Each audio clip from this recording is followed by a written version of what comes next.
Hello, welcome. If you are joining us for our very exciting webinar this afternoon, get yourself settled in. We've got lots of fantastic speakers.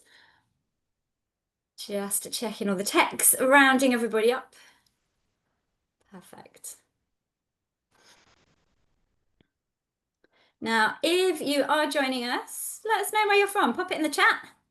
Where are you logging in from? Maybe it's just like most of us, London Zoo. But if you're further afield, give us a wave. Say hi. Hello, Arvid. Also in London. Maybe not at the zoo. Who knows? Leighton Buzzard. Got this. Sean, fantastic. Herne Bay. Beautiful. I wish I was in Herne Bay right now. Come along, join us, Bedfordshire. Near Whipsnade, fair enough. Cambridgeshire. Look, that just whizzed past me. Someone is in the USA. That's fantastic. Further afield. I hope it's not a crazy time for you, my friend. Let us know where you are. Let us know. Join us. We have some fantastic speakers today. We're super excited to have you here. It's really nice to showcase some of our vital work, and it's really nice to be able to give a little back to our lovely supporters from all over the place. Look at you guys. Guildford. Ah, London City, not the zoo. That's fair enough. Muswell Hill. Dorset. I love Dorset. Wiltshire. Nigeria. That might be our winner of furthest away, to be fair.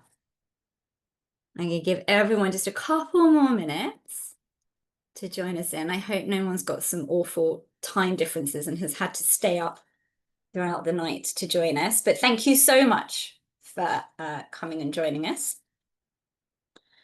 And we'll give you just a few more seconds to get nice and settled. It's always tricky with the old online tech, making sure that you've got everything you need. We won't be able to see you. Your microphones and your cameras are not showing everyone because that would probably be quite a crazy screen. But we can see that you have signed up and joined us. So I reckon we've got 84 of you with us so far. I think we have maybe just a couple more to join.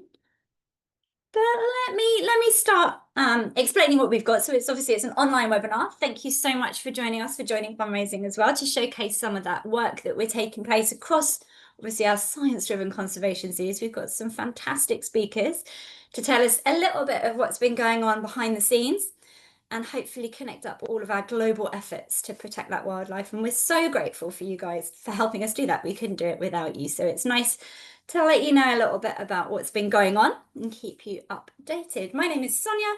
I am the engagement team leader, one of two engagement team leaders, and I'm here to host you. So later on in the session, we will be taking some Q&As as well for any of our speakers. We'll take the odd one as we go along as well. So first of all, a little bit of housekeeping.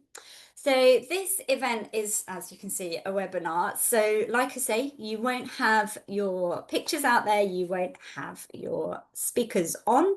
If you want to ask a question, it will be typed and you will type it in the Q&A box at the bottom, and then we'll be able to see those and hopefully get some of those questions answered for you. So do remember to submit your questions through that Q&A at the bottom on your toolbar. It's got a little special designated icon that says Q&A. At the end, it will all be closed down for all of us, but we'll give you a little bit of preparation. But the whole thing is being recorded as well, so you will be able to re-access this as well at the end. And of course, we've got these wonderful speakers have a bit of an opportunity for you guys to get behind the scenes. So we have Malcolm Fitzpatrick, who is our Chief Zoological Officer. We've got a little bit of information from him about some just general updates, both London and Whipsnade. So whichever is your designated closest zoo, whichever is the one that you frequent, you'll find out a little bit about what's been going on there. We've also got Charlotte, no, we haven't. We have Gary Ward today. See, Charlotte's changed a little bit, suddenly grown a beard, and we have Gary Ward joining us to tell us about some of our tropical birds, sea hex in particular. We have Hannah Ronan, veterinary manager, who will be telling us all about big old Kiburi's rather impressive procedures. And we've got lovely Amelia here as well to have a quick chat with you too. So without further ado, I think we've got all of our notes out there. So I think it's time to hand over straight away to Malcolm Fitzpatrick, Chief Zoological Officer, as our first speaker. Malcolm, over to you. Thank you, Sonia, and thanks to everybody for this opportunity. And I'm just going to wait for Katie to put up a presentation. Thank you very much, Katie. So this is about life at our zoos. I'm going to start with a quick 30-second summary of my life at our zoos. I started at London Zoo over 30 years ago, and for those long-term supporters, I was fortunate enough to hand rear the Sumatran tiger, Harry, who we used to walk around London Zoo. I've worked with the most amazing animals, places and people. And over on the right-hand side, you see an award ceremony last month where our international colleagues were recognising ZSL's very own Paul Pierce-Kelly, our senior curator of invertebrates, for his 43 years of saving species from extinction. Next slide, please, Katie.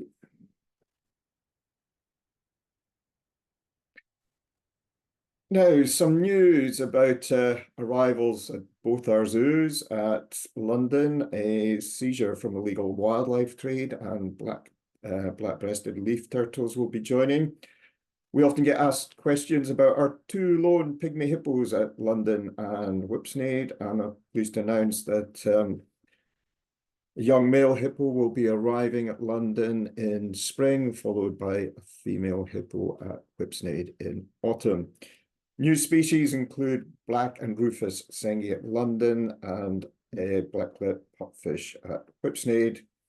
We'll also be getting a new white-lipped stag male at Whipsnade, Indo-Chinese deer, and hopefully some female Malay crestless fireback pheasants. Next slide, please, Katie. Now, what a year it's been for births and hatchings, and I hope you've been able to visit our two zoos to see some of these. These include Ruppel's vultures, Dik-Dik, red panda, Sumatran laughing thrush, Hanuman greylangers, amazing yak and extinct in the wild Socorro dove, zebra. And I think a highlight for all of those who've been able to visit Whipsnade is amazing activity with the 7 African lion cubs. And last but not least, a very hairy camel. Now, the circle of life at our zoos is not... Oh, and one other really impressive one was the wrinkled hornbills that we've got some short footage of.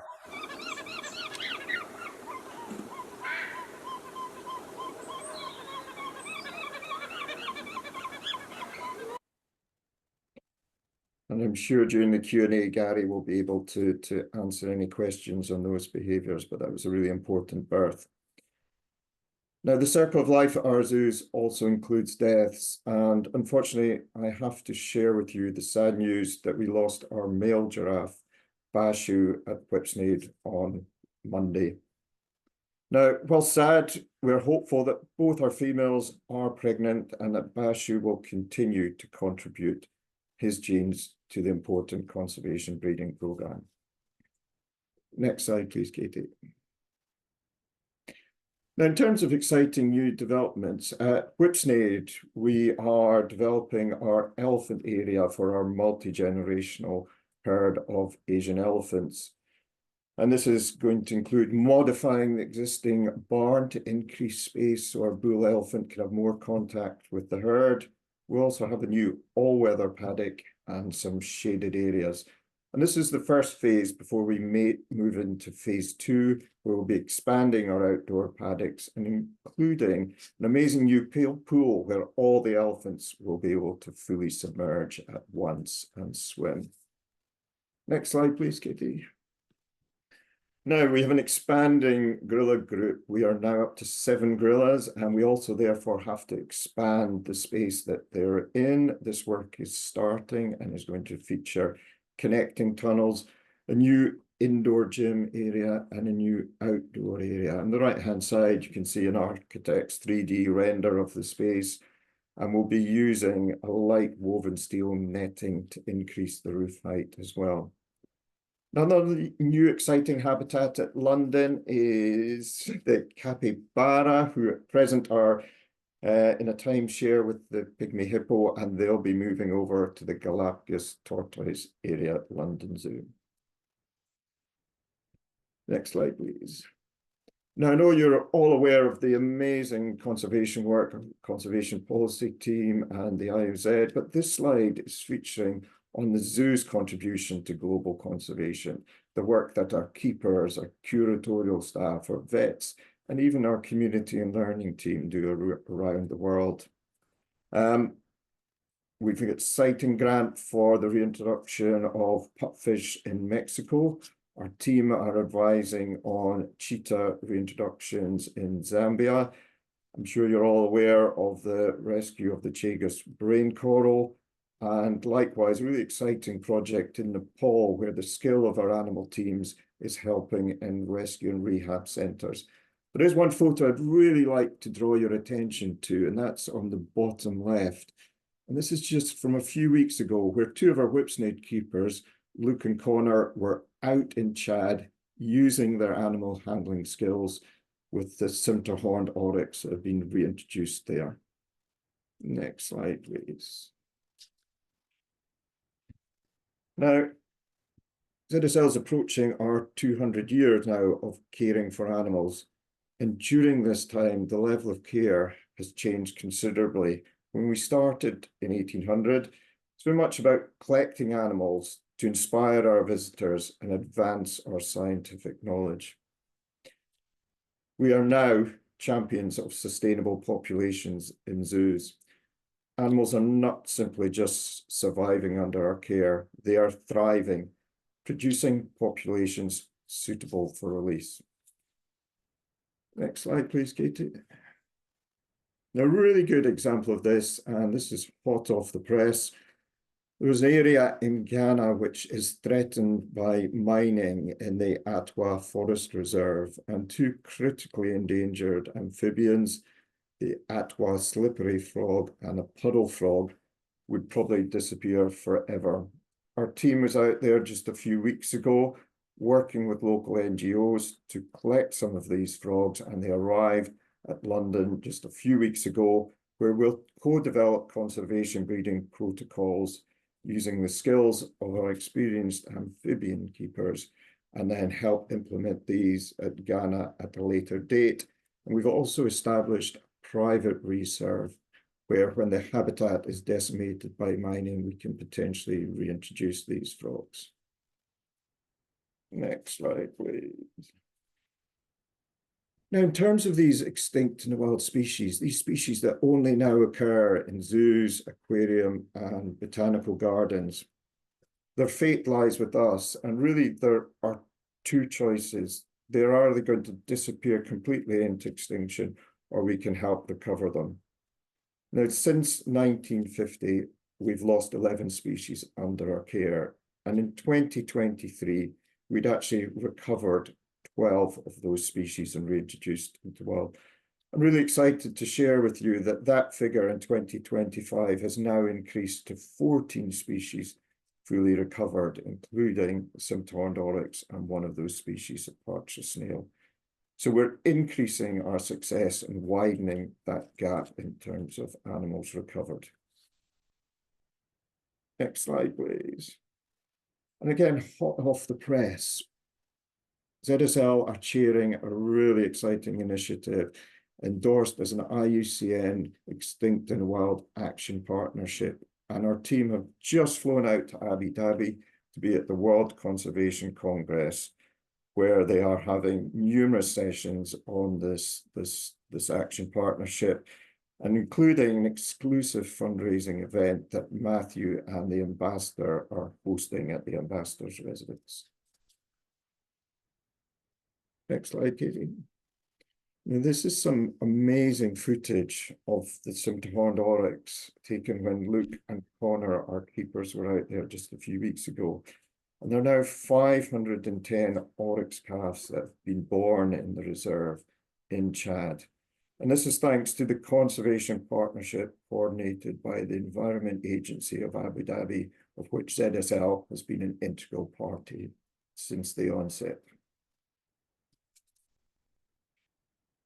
And finally, the amazing Vietnamese pheasant. Just look at those lovely blue colors. And a huge thanks to the fundraising team and Gary, who've secured some small grant to help hopefully recover this species, which, although it's listed as critically endangered, we're fairly sure it's actually extinct in the wild. Now, that's a whirlwind tour through our zoos and just some of what is happening in our zoos and across our associated global conservation projects. Without your support, we would not be able to have this impact. So a huge thank you from all of us at ZSL to each and every one of you. Thank you very much.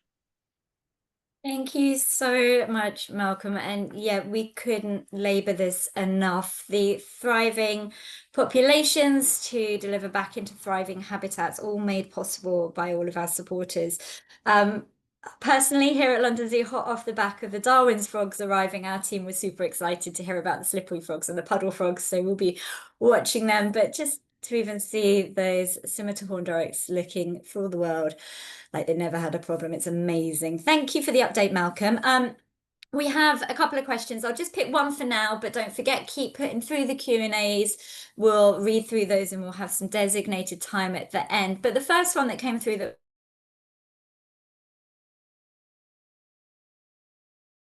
is there any chance of getting a copy at Whipsnade in the future? We do have quite a coup having them at London. Are we going to branch out with those guys? Rachel, that is such a good idea. And I think some of the wooded habitat we have at Whipsnade would really make a lovely space for a cappy. So it is a species that we would like to include in there in a future master plan development. So watch this space. Fantastic answer. I didn't even know, but that's a great answer. So fingers crossed, Rachel. We never know. But without further ado, like I say, please keep your questions coming.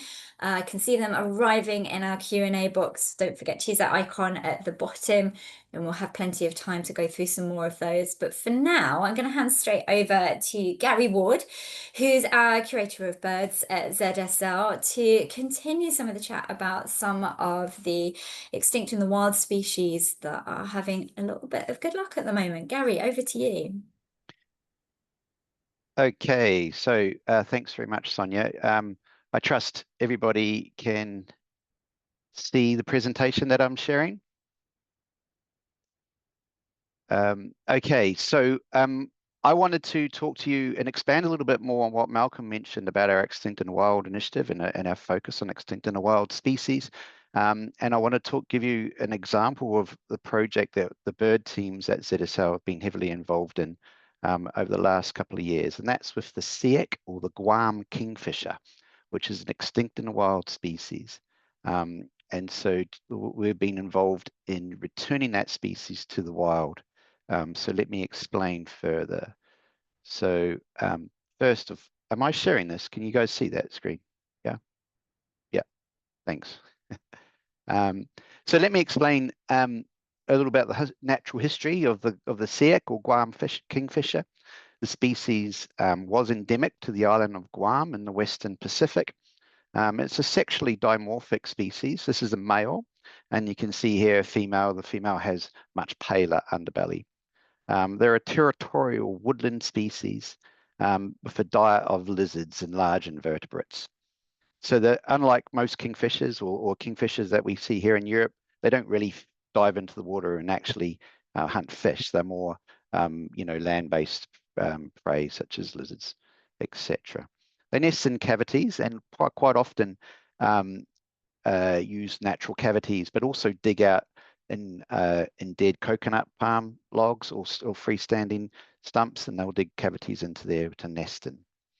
The history of decline basically came about after the accidental reintroduction of the brown tree snake, which was introduced by mistake in military cargo during World War II onto Guam. Now, this is a species that's found in places like New Guinea and other parts of Southern Asia. Now, they're a specialist bird predating species.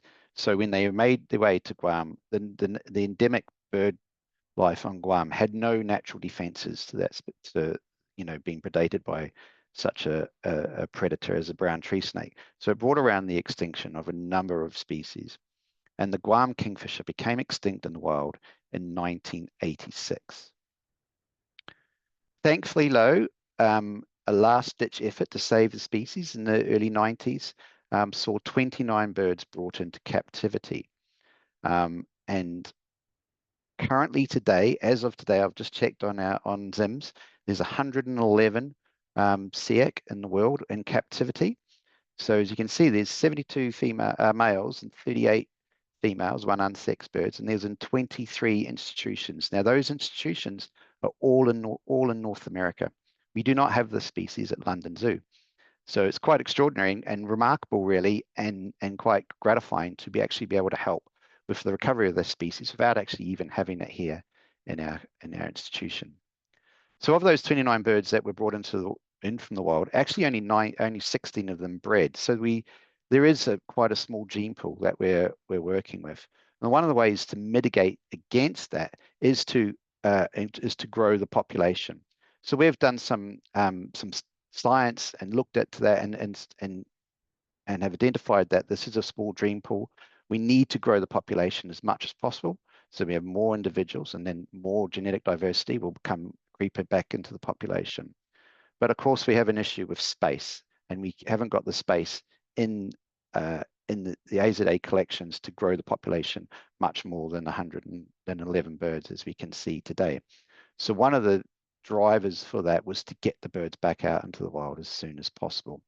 So the SEAC Recovery Project was established in around about 2015, and is chaired by John Ewan, our close colleague from the Institute of Zoology here at ZSL. And it has many partners, of course, as all these projects do, and key partners, of course, being US Fish and Wildlife and the Guam Department of Agriculture, and of course all our colleagues at the American Zoo Association, zoos that actually hold the species. Now, as brown tree snakes are still present on Guam, it's not viable at this stage to release Guam kingfishers back onto Guam because they will just get predated again.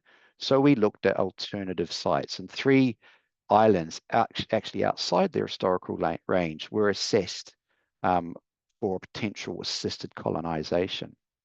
And we did the science, we looked at those islands, we settled on Palmyra Atoll as a suitable release site. Now, the idea of assisted colonization onto Palmyra Atoll was not without its controversy. So we did the science, as I said, to make sure that the risks are all mitigated. There's no other land-based bird species on the island. Plenty of seabirds, of course, which is great because that brings in the nutrients and supports that thriving community of small lizards and invertebrates, which the species needs to feed on. So Palmyra Atoll is an island that's managed by the US Fish and Wildlife and the Nature Conservancy. You cannot go there as a tourist. There's no hotels or anything like that.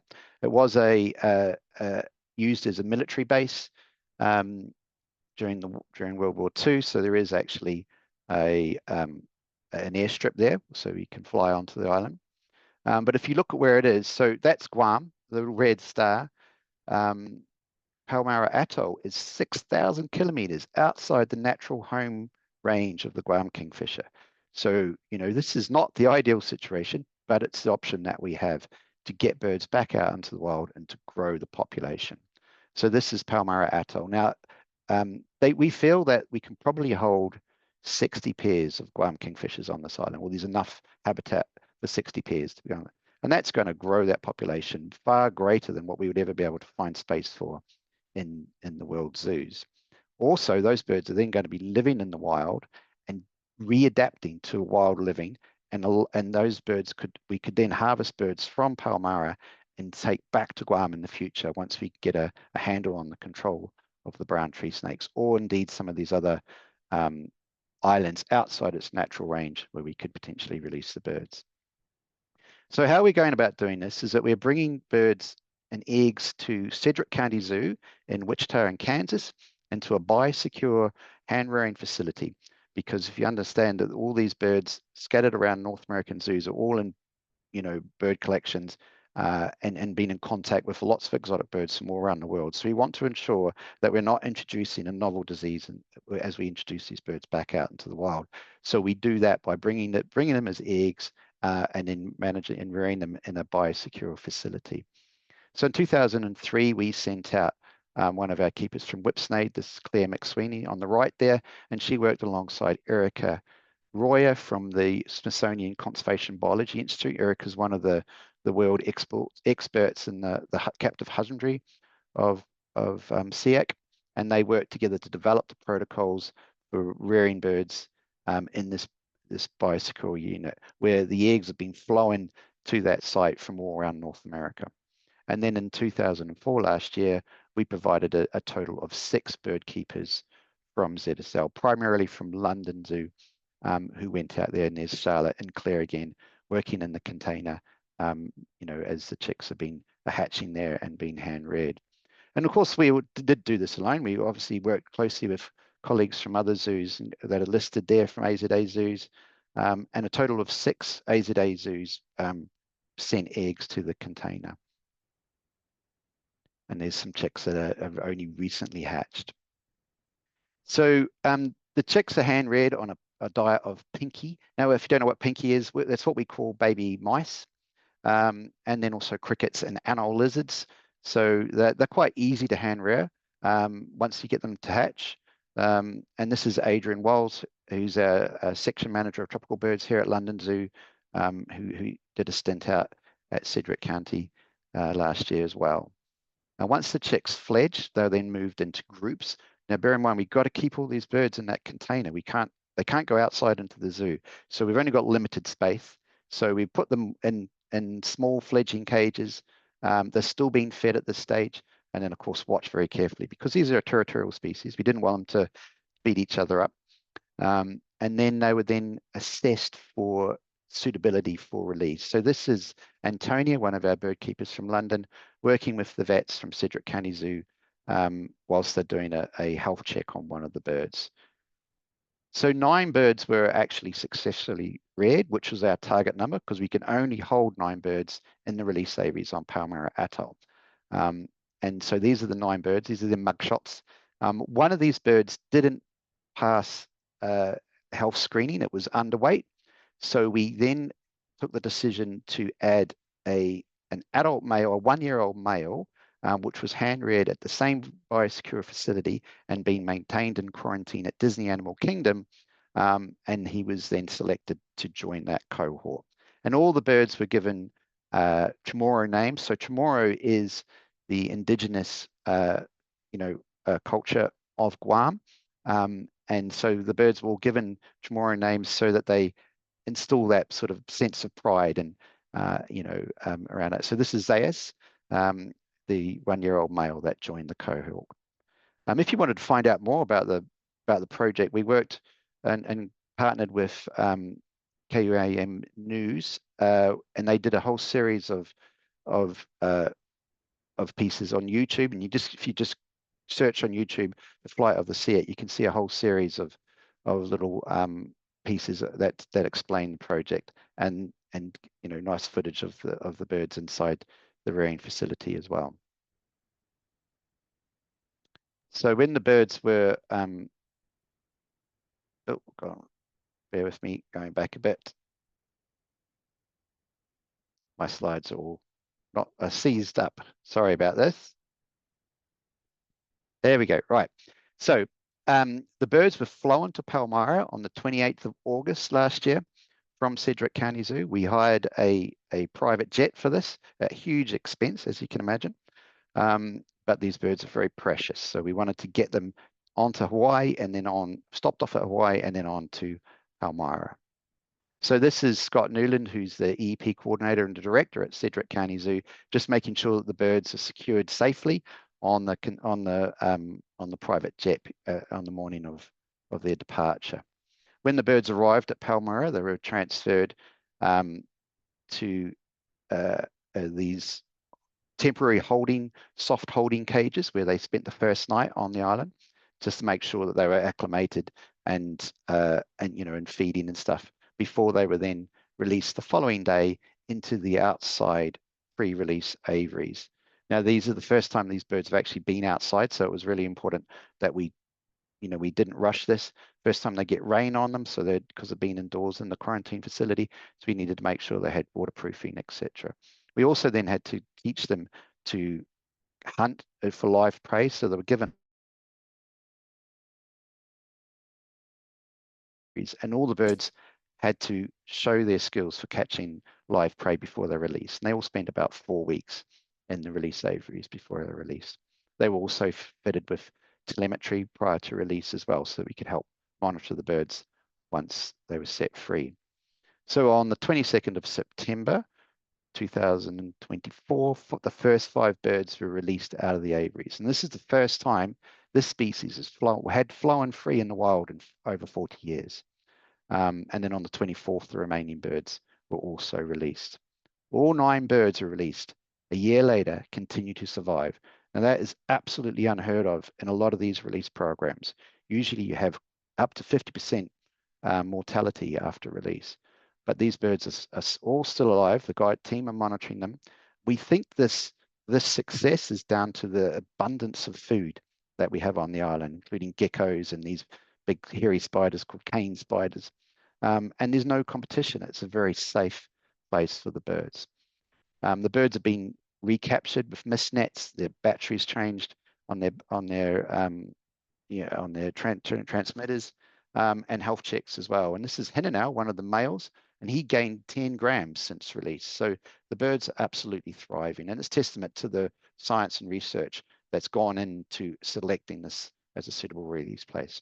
So 1 year on from release, we've had a lot of breeding activity, which is great, but these birds are still only a year old, right? So they're too young to breed, but we've had birds pair off and excavate nests, lay eggs, and behave in a very natural way, which is really encouraging to see after 40 years of the species only being held in small aviaries and AZA zoos. So they've really readapted to wild living. And we hope that next year, as the birds are a little bit older, that we will start to see fertility and maybe get our first wild breeding of the species in 40 years as well. So there's many partners, including US Fish and Wildlife, as I mentioned, Cedric County Zoo, Nature Conservancy. There's so many partners, more to mention, more than we can even mention. And this initiative is all part of our Extinct and Wild Action Partnership. And this is a partnership that we're driving forward to save all the extinct and wild species, including plants. And there's many partners in that. A couple more bird species that Malcolm mentioned as well that we're working on and trying to get back out into the wild is obviously the extinct and wild Socorro dove. We're working closely with partners in Mexico to get them back out onto Socorro Island, which is off the west coast of Mexico. And we have also the Vietnam pheasant. And as Malcolm mentioned, we've just secured some funding to do a little bit more planning around the release of these birds. And we hope that later this year or early next year, there'll be 10 pairs of Vietnam pheasants from the European zoo population sent out to a specially built breeding center in Vietnam for the species, with a hope that we can start doing trial releases maybe as early as 2030, provided we have the funds. We've got the birds, we've got the knowledge, and we've got the partners. What we lack is the funds to actually deliver and realize these birds back out into the wild.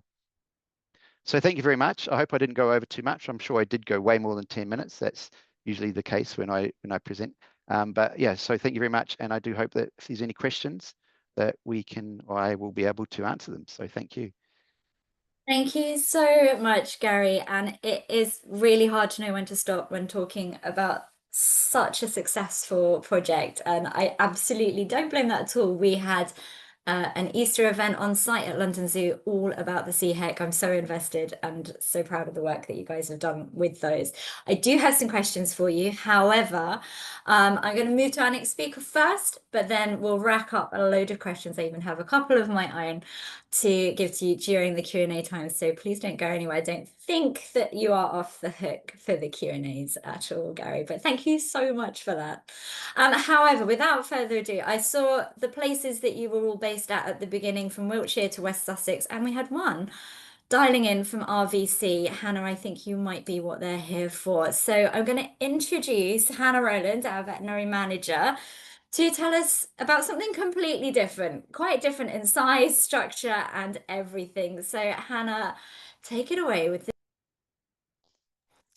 Thank you very much, Sonia. Let me just share my presentation with you all.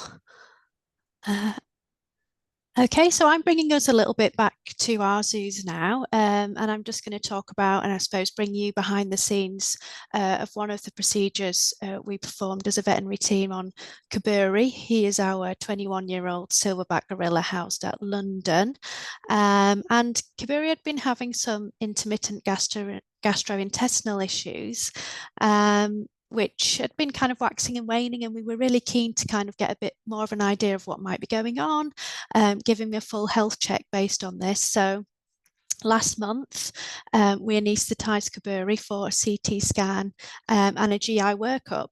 So as you can imagine, Kiburi is one of our larger individuals housed at London. So as a veterinary team, we don't get many opportunities to get hands-on with Kiburi. So because we were looking to do this procedure, we were really keen to do a really good full health check on him. Now, typically when we anaesthetise one of our animals in the zoo, we have two ways to administer the anaesthetic medications to them.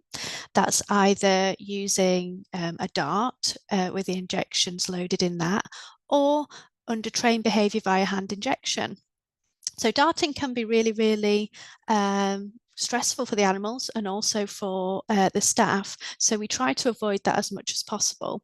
So Kiburi, being a gorilla and a great ape, he is really, really smart. So one of our nurses, Jordan, she worked really hard with Kiburi to train him. So Kiburi was able to present his arm so that Jordan could inject his anaesthetic medications directly into him without having to use a dart gun. So this is really beneficial for all of our animals, and we try to do this as much as possible where we can, because it really reduces the stress, and it often means that the anaesthetic drugs can work better. Typically we find when our animals are really stressed, the medications just aren't as effective because the stress hormones can override everything. So thank you to Jordan, who really worked hard along with all of the keeping team to make sure that Kiburi was really strong and good with his training, so that we were able to give him a hand injection on the day. So as well as kind of working within our team at ZSL, we also had a collaborative approach with people outside of ZSL. So because we wanted to do a really good examination of him, as well as doing the things I'd mentioned at the beginning, his CT and his GI workup, we also performed a heart scan. So heart disease is really, really common in great apes in captivity, particularly in older males. Now, Kiburi is not old yet, but we work with the International Primate Heart Project. They come and bring specialist cardiologists, both veterinary and human, to come and scan the heart of Kiburi so that we could identify and examine his heart, make sure that it's functioning well, and make sure that he doesn't have any signs of heart issues at the moment. So that was really beneficial for us and Kiburi, and I'm pleased to say that Kiburi has no signs of any heart disease at this time. But that also then feeds into the International Primate Heart Project, which means that they can then have lots of data and perform research to try and identify things like why great apes seem to suffer from cardiac disease, how best we can manage it, and what things we may be able to do to prevent it. So as well as being beneficial for Kiburi himself, it's also beneficial to the captive and wild gorilla population. So as you can see here in this image, Kiburi is asleep, and he has the ECG pads placed on there, which is monitoring his heart. So it can be difficult when we're working with our larger animals. So this is Kiburi within his kind of enclosure, so we don't have a great deal of space, so it can be challenging for us. but we do what we can. And it also means that we have to bring all of our equipment typically to him. Now, the challenge we had with the CT is that we don't actually have a CT machine on site. I've heard a few myths historically from people that say that London Zoo do have a CT machine, and that actually it is very large, and often hospitals take obese people so that they can be CT'd because they don't have a CT in the hospital. That's actually a myth. Here at ZSL, we don't have a CT machine. And also the CT machines that we do use for our animals is the same CT machine that we use for humans. So if you ever hear that story from someone else, you can go and tell them that that is not true. And the CT machines we use for our animals are the same as those for humans. So because we don't have a CT machine on site, we actually worked with a company called Burgess Diagnostics. They have a mobile CT scanner that they typically take to domestic veterinary practices for cats and dogs, but we arranged for them to come on site here at ZSL so that we could do a CT scan on Kiburi. We wanted to do a top-to-toe scan, particularly interested in his gastrointestinal tract, but again we wanted to do a good full health assessment of him, so we examined all of his organs using the CT machine.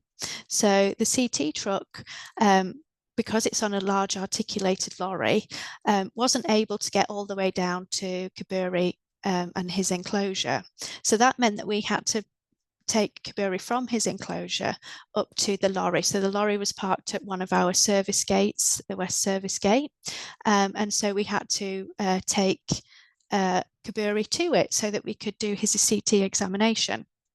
As you can imagine, the logistics of moving Kiburi were really quite challenging. He's a large boy, he's heavy, and also, you know, he can be pretty dangerous.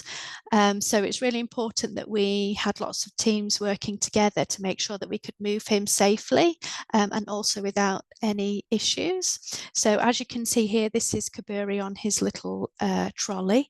So this trolley meant that we could move him easier. He's very heavy, so carrying him was not an option. So we placed him onto the trolley.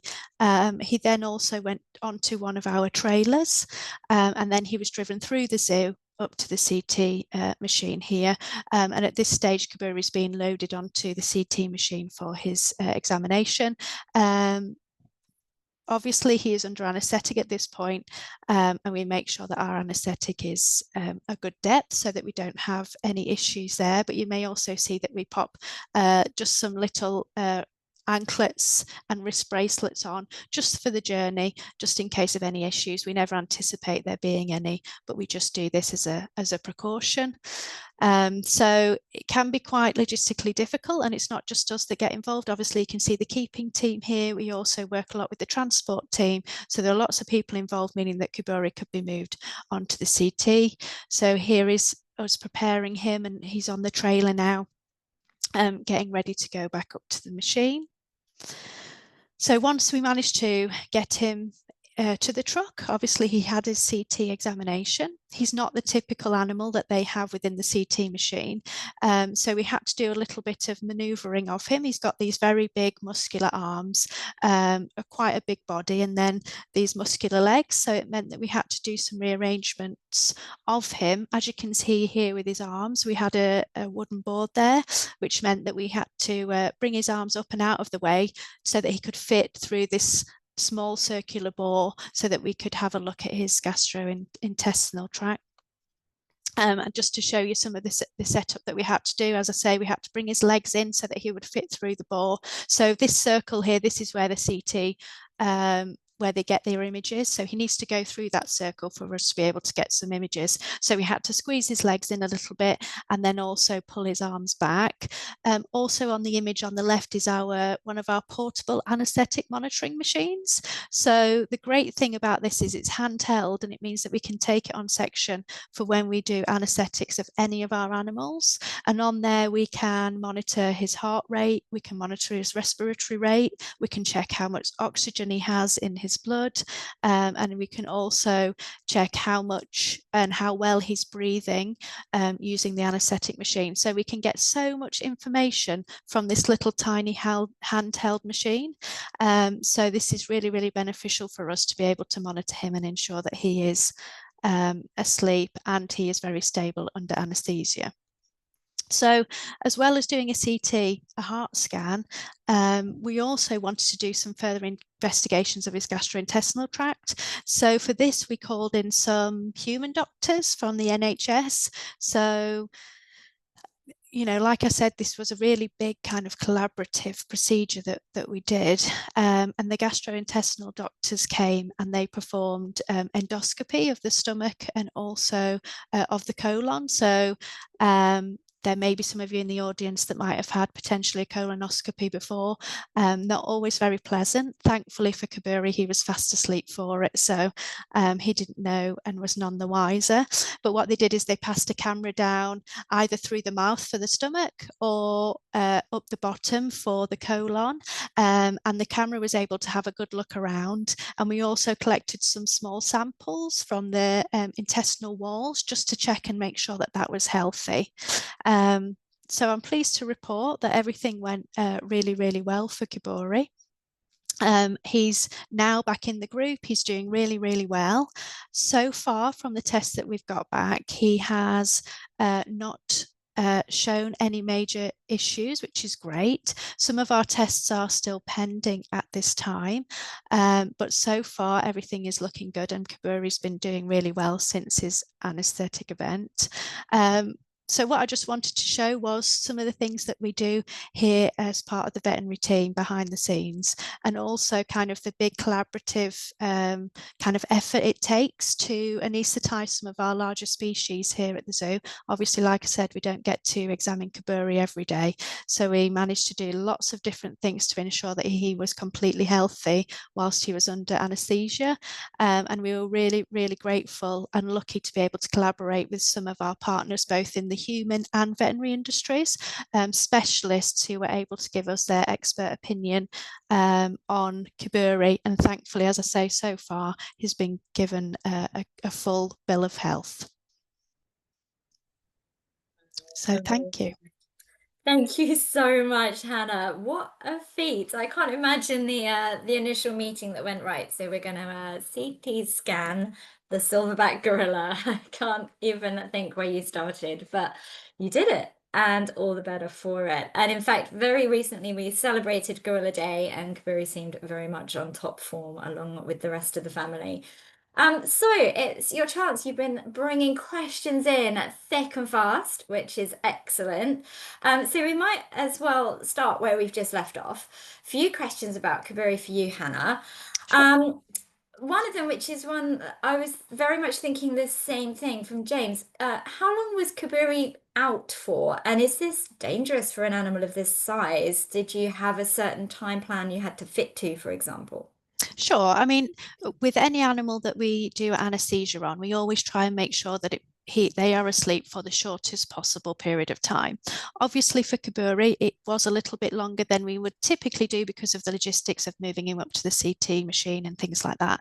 But all in all, he was asleep for approximately 2.5 hours. Now, this is, as I say, potentially longer than some of the anesthetics that I have done, but it's not particularly long compared to some others. So of course, anesthesia in any person or animal does carry some form of risk. You know, if you go to the hospital and have to have surgery, you always sign a form saying that you understand the risks. And as I say, that's just because any anaesthetic event can have a small amount of risk. But obviously, as the veterinary team here, we make sure that we minimise those risks as much as possible. So using our monitor to make sure that everything's nice and stable. We make sure we give him plenty of fluids while he's asleep, make sure he's in a good position so that he can breathe well. We place a tube down his windpipe to make sure that he can, again, breathe well and that we can maintain his airways. So I would say, you know, like I said, any anaesthetic is always a risk, but we really work really hard to ensure that those risks are very minor. And of course, extremely long procedures you know, 6-8 hours. They can be, you know, more risky, but generally 2.5 hours, as long as he's stable, I often don't have major concerns.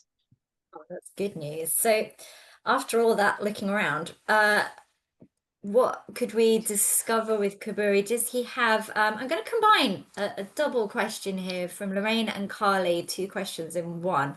Sure.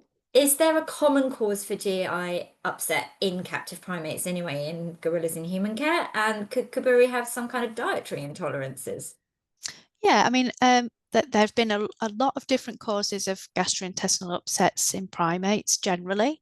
You know, whether that's wild or in captivity, and obviously dietary intolerances can be on the list.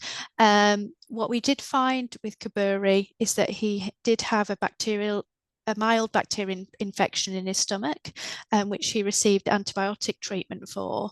And since he has had that treatment, he's been doing really, really well. So I think that may well have been his issue. But dietary intolerances are things that can cause gastrointestinal upsets, just like in people. So primates are obviously closely related to people. So a lot of kind of the issues that we get, they can also get. Makes sense, absolutely. Thank you, Hannah, for the moment. I do have more gorilla questions, but we will Sure. have to see how we go for time. Don't worry, guys, if your questions don't get answered, Katie, who is working the whole thing from behind the scenes, will be popping in the chat the address fundraising@zsl.org. So you can always send them in, and then we can make sure that we put them out to everyone and get the answers for that as well. However, let me carry on. Gary, you got away without any Q&As, so I feel like it's time to focus in on you with a nice easy one. You're either going to know it or you're not. Nick's asking, what's the acreage of Palmyra Atoll where the sea heks have been released? Oh yeah, no, I don't know that exactly. I could say anything you wouldn't know. Let's say 30 square kilometers. I have no idea, honestly. I really don't. Yeah, it's not particularly big. And yeah, you know, when I look at the aerial image and I think, oh yeah, 60 pairs, you know, of birds there, that seems maybe a bit too ambitious, but there's an abundance of food, right? Because lots of seabirds, you know, that nest on the island, like brown noddies and fairy terns, etc. And so they bring in all this nutrients from the oceans, and they drop their guano everywhere, and that supports all this, you know, invertebrate prey and everything else. And so the densities of the numbers of birds on the island could be quite high, even on such a small land area. I feel like I was a little mean with my first one, so this one may be a little easier to answer. This from an anonymous attendee who asked that you mentioned about the brown tree snake and that it maybe wiped out some other species as well. Are there other reintroduction programs going on? Is there other species that are needing the same care? And I kind of wanted to add to that. How are you ever going to work with those brown snakes in the original area? How does that work? Yeah, sure. So there's a whole list of different species that have become extinct. But one species that became extinct in the wild was the Guam rail, or coco. And that species has been released onto another island nearby. And the ex situ population is kind of fallen by the wayside, which is a bit of a warning for us, because the released population is now on an island that has been infiltrated by brown tree snakes as well. And there's also cats on that island. So just because some birds were released, it was perhaps a bit premature to think that you didn't need to maintain an ex situ population. And so the population, that species is we're quite concerned about it, because, you know, we didn't actually really save the species before we sort of stopped the ex situ insurance population. And so that's something that the teams at AZA are looking to potentially build back up again as well. And there are other species such as some fruit doves, some small fly-catching passerine species, white eyes and things as well, which there are recovery programs for. It's a lot to keep working on, which kind of brings me to my next question, again anonymous, but in regards to the 9 that are out there, the big 9. Yes. We're putting so many hopes on them, and they already seem to be looking like they will breed. at what point, what has to happen to then downgrade them from extinct in the wild to critically endangered, for example? Is it a simple maneuver, or is there still a lot to work It's on? still years away before we get to that. And essentially it needs to be, I mean, I think in this case, we'd want to be seeing birds back on Guam, and we'd need to have sustainable reliving populations of birds breeding. That doesn't require ongoing releases. And so that's a numbers game. And, you know, one of the ideas, so you back to your sort of previous question, which I didn't actually answer, is like what's being done to control the brown tree snakes. It's hugely difficult. But one idea or initiative is to do these predator-proof fenced areas of native forest on Guam and with fences that the tree snakes can't climb over. Neither can the rats or the cats or other things as well. So you could then have the kingfishers living within this fenced area. Of course, they'll be able to fly out, but at least this one area where they'd be have a core population, you know, could keep the snakes out, and then the birds could at least breed and maintain a population there. Still a lot to do, but such massive footsteps in the right direction, such fantastic work. It's just mind-blowing.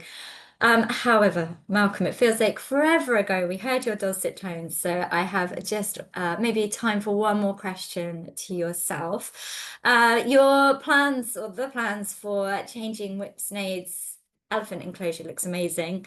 It's changed so many times even since I was a kid going to Whipsnade. Are there plans, Ian asks, for any further modernization for any of the other enclosures at Whipsnade, for example, the tigers or the chimpanzees? Good question. We would love to be able to upgrade those facilities, but we have to focus on those that are actively breeding and the size is increasing. So at some point, but they're not a priority one.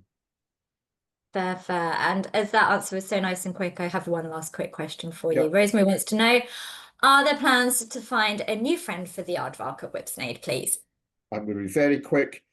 Yes, but it's going to have to be a female companion because there's no male available. In terms of the Asian rhino, as soon as Hugo has a quick eye operation, we will be introducing the new female. And finally, pleased to announce the hunting dogs are showing some flirtatious behavior, so we'll hope they'll be breeding soon.